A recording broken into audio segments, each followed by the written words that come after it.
Hello, everyone. My name is Nick, and I am an engineer. And today, I have the next part in my tutorial series where I'll tell you about Rendezvous and docking.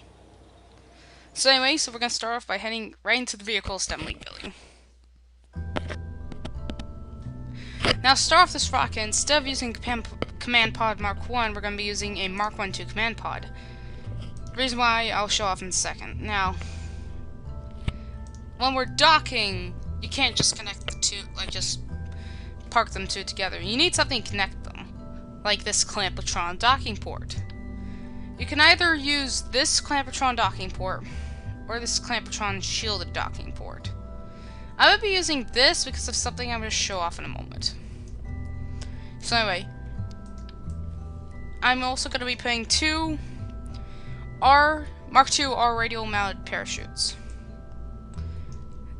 placed at the top of this rocket, not obscuring most of the windows. Obscuring.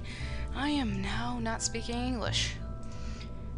Okay, so we're going to go to structural now and get the RockMax brand decoupler. Put it underneath our command pod. Go to propulsion. And we're going to head over here to find the FLR1 RCS fuel tank. And we're going to plop it right underneath there. Underneath this, we're going to be putting a RockMax X216 fuel tank. Again, this is our service module. Depends where it's. And then, underneath this, we're going to be putting a Poodle liquid fuel engine. Now, this is usually where I go off and build the rest of the rocket, although I have to do something that will actually... Well, first, I'm going to have to put all the accessories on this before continuing, because there's one thing I need to do. So, I'm going to be going into the utility tab and finding the SPL 1x6 photovoltaic panels. Take them and place them under ×2 symmetry right there. And for me to make it look like it looks neat, I'm gonna get a command comms DTS M1. I'm gonna place it right at the bottom, like here. And now comes when we put on the RCS thrusters to use the RCS fuel. Well, this is mainly for docking. So what we're going to do is that we're going to take the RV105 RCS thruster box. Now, if you watch some tutorials, more particularly older tutorials, they'll tell you, put 4 at the top, 4 at the bottom. It does work, although to me, personally, it's a waste of RCS fuel. So what we're going to do is that we're going to go here, click center of mass, so it shows up the center of the mass of the spacecraft. Now, ×4 symmetry, we'll be putting them on the center of mass. This is more efficient than 4 on top, 4 on the bottom, and it also works very well. And now, you know I said I'm going to use this instead of the shielded docking port to do something, show off something special? Well, I'm going to show it off now. So what I'm going to do is I'm going to go into the utility tab. I'm going to be finding the launch escape system. For that, I'm going to tell you about action groups. So what I'm going to do is I'm going to put this on here. It's counted as a rocket motor because essentially what this is, it's a tower that has an unsymmetric burn, meaning that it burns off to the side. That's designed to get your crew away from or payload away from your rocket, which is apparently now dangerous. Now, as we put it right now, after deploying our parachutes, this thing will burn. We've got to set it up to, if there's an emergency and we have to abort the mission, that will burn. That'll get our crew to safety. So what we're going to do is that we're going to go to the we're going to go into the action groups tab, and we're going to head over to the abort action group. We're going to select the rocket motor, toggle engine, and then decouple.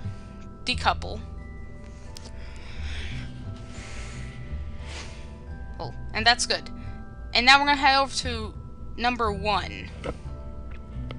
Custom number 1, because this will not separate by itself. So when we don't need it anymore, which is very high in the atmosphere, we gotta get rid of it because it's obstructing our docking port. So what we're gonna do is that we're gonna select this, we're gonna set it to toggle engine. Under custom one, we're gonna set it to a toggle engine, and on the docking port, we're gonna put it as decouple node.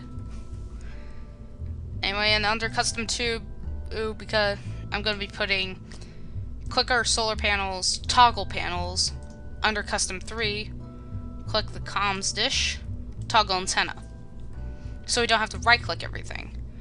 So now that we've done all the action groups that are necessary, we're gonna head back to our parts, go to structural, find the Rockomax decoupler, go to control, advanced SAS, and underneath this, we're going to head into the propulsion. We're going to be finding ourselves 2 Rockomax X232 fuel tanks and placing them underneath the SAS. Now, you may be asking yourself, why not just use the Jumbo 64 fuel tanks? That is the same fuel. Well, you see, for some weird reason, if I'm correct, if you launch a if you put a mainsail if you fire a mainsail at the full throttle. By the way, the mainsail, it's gonna be the rocket engine we're gonna be using for a lifting stage. If you put it, for some reason, if you put it under a Jumbo 64 fuel tank, it will start to overheat. Although, if you put it under 2 X232 fuel tanks, it won't overheat. I have no idea why this happens. Just trust me. So yeah, as I was stating, we're gonna be putting 1 Rockomax mainsail liquid fuel engine. For a very long time, this was considered to be the most powerful engine ever. But then the ARM updates came along and we were introduced to the S3KS 25x4 engine cluster, which routes out a significantly larger amount of thrust. Yeah. Yeah. Okay, so now we're gonna head into the structural tab, and I'm gonna be taking the TT70 radial decoupler, and with 4 times symmetry, place out the top and the middle of the top fuel tank that isn't our service module. And what I'm gonna do now is that we're gonna head back to our propulsion tab, find the X200s again. I'm gonna place them onto the decoupler, like so, and we're gonna put a second one underneath it, like so. And underneath that, we're gonna be putting a mainsail, like so. And now we're asparagus staging. So what we're gonna do? Another stage, move our center mainsail to go off with the others. We're gonna now sort out the decouplers, so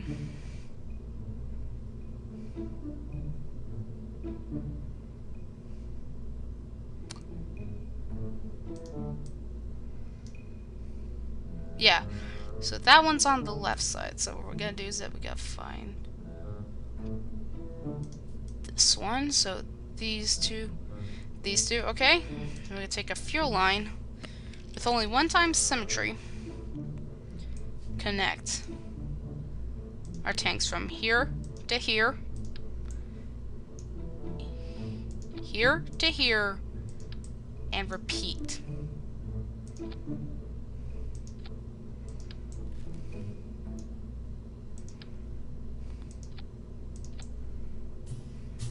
Okay. And now we have the main body of a rocket completed. Just check our staging real quick. Check our action groups. So the abort, that decouples. This activates. This one, action group number 1. This decouples. This activates. Action 2, solar panels open. Action 3, toggles antennas. So now we're gonna be putting more junk on it. So go in here on the aerodynamics tab, protective rocket nose Mach 7 with 4 times symmetry, place them over the external boosters. Structural. This is actually a very important part that I almost missed. Struts. Struts everywhere. So, strut the external tanks. Like that. And then strut. And then attach them to the center tank. Like that. And then attach the tips to the center. Like this.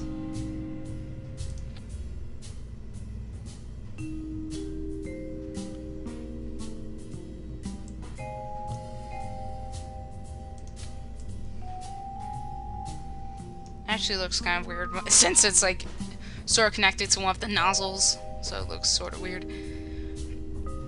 And then we're going to be adding under the aerodynamics tab, going to find the standard canard. Dang it, it keeps on doing this sometimes. One on each external tank, 4 on the internal tank.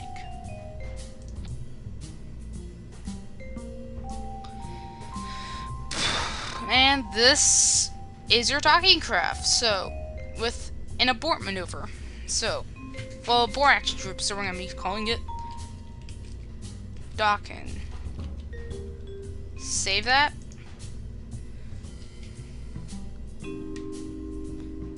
One second, I'm just making sure. Okay, because I actually already filmed like a lot of this tutorial, and I realized that I was in the wrong save file. Anyway, so we saved it, and now let's launch it, and let's see these action groups go to work.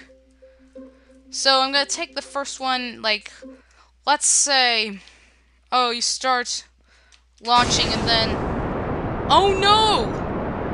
I left the water running! So what we gotta do is that, to abort a launch, you either go up here and click the abort button, or hit backspace. And it decouples that and sets free and activates the launch tower if you did it correctly.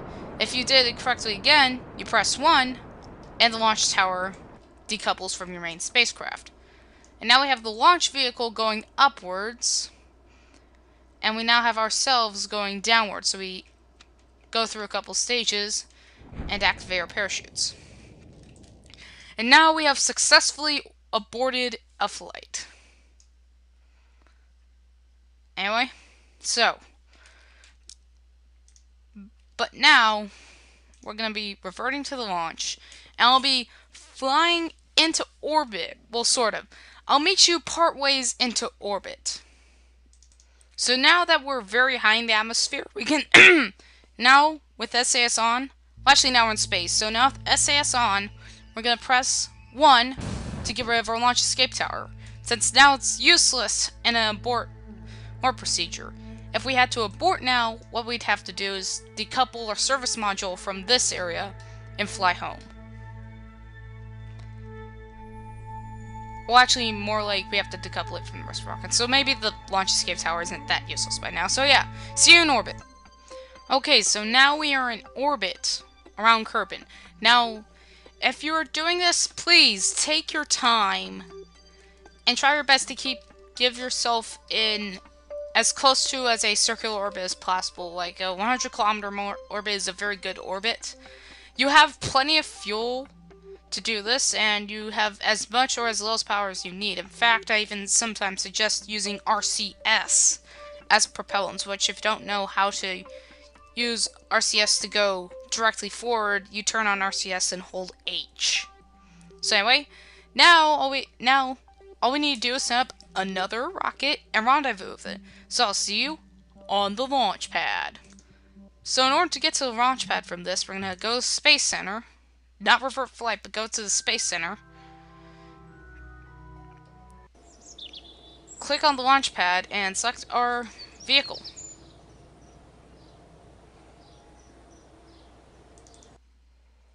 Like so. And now on the launch pad. Dun dun dun. On the launch pad, before we do anything, I suggest you go into the map mode and target your other vehicle. Target docking. In fact, what I'm going to do is I'm actually going to do something I suggest you do after this is go and right click on your command pod and rename your vessel to something. Like I'm gonna name this docking 2,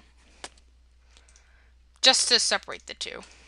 So now we have it says a target. So we're just gonna what we're gonna do is that we're gonna time accelerate until it appears on our horizon. Not this, but the other marker that will appear on our horizon. I'll show you it. It'll appear right around now. Yep. Okay, so when it's on your horizon, now it's time to launch. So, see you in orbit. Now, I am somewhat on my way towards orbit. Now, as you can see, when you get towards orbit, you're going to see, maybe even start seeing these lines appear.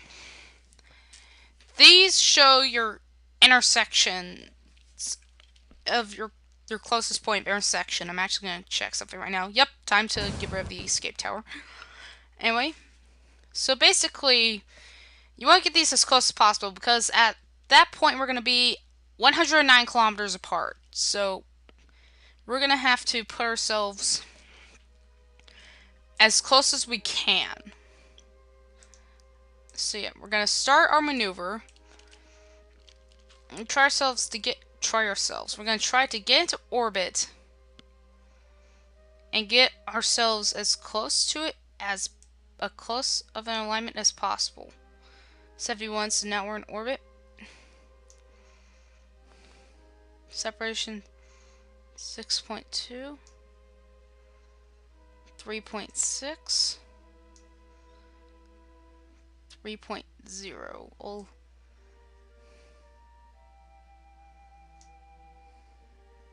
Two kilometers. Okay, so if we do this correctly, we'll be 2 kilometers. So we'll be having a 2 kilometer separation, which is a very good distance because it's not really that far. Anyway, so what we're going to do is that we're going to align ourselves 50-50 firm, meaning we'll burn at 19 seconds. So yeah, now burning. Meet you when this maneuver is done. Well, actually, no. I think it's good. Anyway, 2, 3. Have our antenna and solar panels pulled out because why not? We're getting power, debris.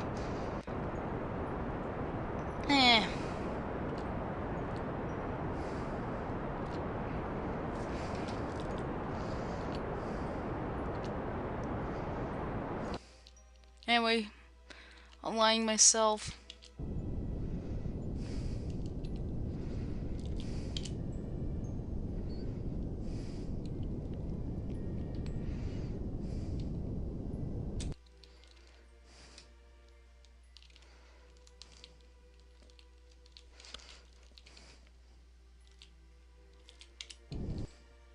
Again, I'm using RCS's thrust by holding H and RCS is on. Realigning myself.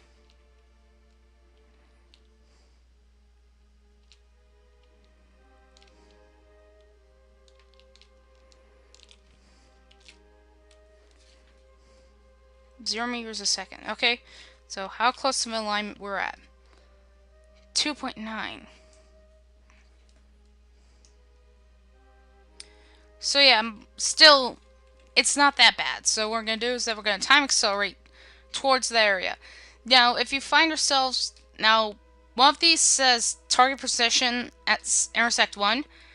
If you're not that close, there's a way to shorten it. If it says, if the parts that says target position at intersect is in front of you, then burn it to where your periapsis is 10 kilometers lower than the other object's periapsis. If you are in front of that, then burn it to where your apoapsis is 10 kilometers above the other object's apoapsis. But again, leaving the periapsis the same. Same thing for if it's in front of you. So now, time accelerating till we get to the closest approach.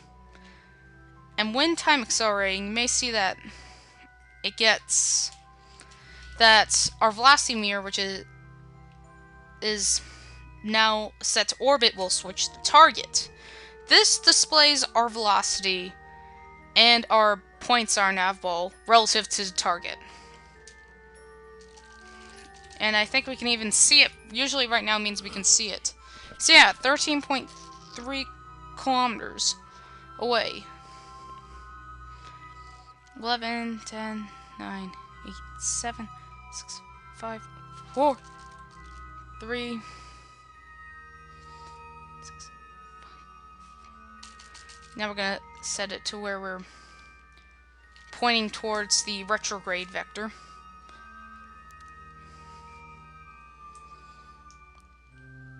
So we can burn it to where we're not moving relative to the target, or we don't have a speed relative to the target.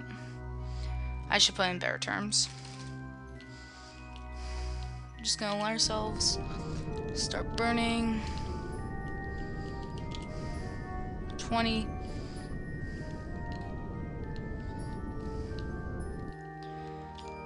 Retrograde towards the target. In fact, I'm actually gonna decouple our booster so we can sort of get a little bit of free, sort of a quick jump of free boost and get rid of that weight. Since now we'll be on this stage. Again, align yourself to where you're not really moving towards that. And now that we're not really moving towards it, we're now going to move towards it. Lol. So what we're gonna do is that we're gonna head over to this. If we're facing this, that means we're facing the we're facing towards the target. So what we're gonna do is that I'm gonna burn to there at about, try to go for 10 meters a second. I went to 11 meters a second. If you're not exact, then no biggie, you have time to fix it, plenty of time. This is just a good speed to go at. So now we're heading towards the target at 10 meters a second. If we look at our closest approach now, 0.3 kilometers. Wow. Okay, so heading towards the target, our speed will probably increase as we're getting close to it. And now we're within a kilometer of each other, so we're gonna just adjust stuff. So remember, it was 0.3 kilometers, so around here, around 300, I'm gonna slow down. 7.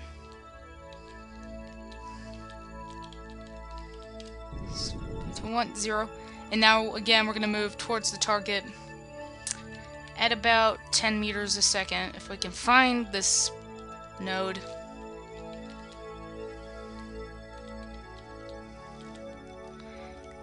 And I'm gonna move. Again, this time 5 meters a second, due to how close we are. About 5 meters a second. I burned a little over, but no biggie. Now, I guess I should take this time to explain that this is not how NASA docks their rockets. At all. Their docking method is a lot more advanced and different, so you should probably look that up on your time if you want historically accurate. So now we're going towards it. Around 50, we should slow down. Slow. Now, we are traveling less than 0.1 meters a second. Now, we have rendezvoused with our craft. With our other craft. Now, I think this should be a good place to stop our tutorial. And what's with pausing? Whatever. So next time, I'll show you how to dock